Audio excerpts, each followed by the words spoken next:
Mga puso, grupo ni Bacolod City Mayor-elect Albi Benitez sa Kigsapol. Sa opisyal sa Barangay 18, may angos sa suporta sa LGU sa shelter para sa watchers sa regional hospital. Mga bantay, panawagan nga matap na ang pinagusto nga presyo sa renta sang folding bed, banyo, pati ang inora sa charging sang cellphone.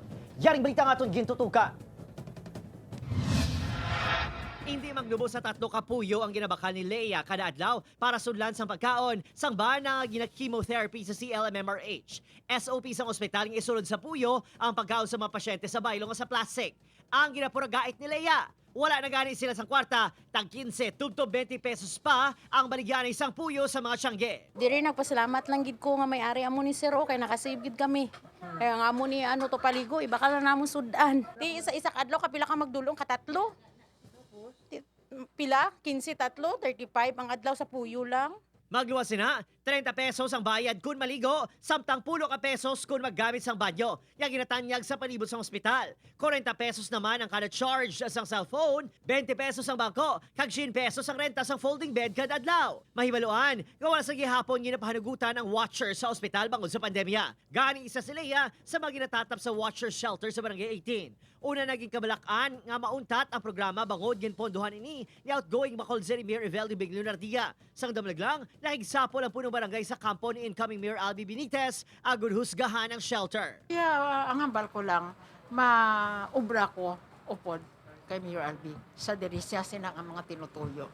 Kahit kung ako i-refuse, ako daw hindi naman naguro, kahit naumpisahan ta, wala man tada ganaron o pero ang iyaya nga ang nakapakaduli siya. Siyempre may ara siya intention. Wala na makabayad sang renta ang barangay matapos naluto si Leonardia. Sa karon, nagapangigtas ang sponsor si Diaz agud mabayaran ang kuryente, tubig, basurero, gwardya kag iban pa ka serbisyo nga ginatanyag libre para sa watchers. Lunsay mga taga-probinsya ang ginaamuma sang shelter nga nagaamot-amot agud mapadayon ang serbisyo kag makatinir sa lugar nga mas disente sang sa matulog sa kilid sang dalan. Ang charge tag 40 pesos da sa gwa sa mga karinderya. Ang sudan nila nga ultimo nga gamay lang gid nga pinutos 45 pesos man. Di ga kaubos gid ang tubig, pila man ang tubig as in. Ang paligo pagid kung way ka tubig nga libre, tag 10 ka pesos 20 sa mga karinderya man.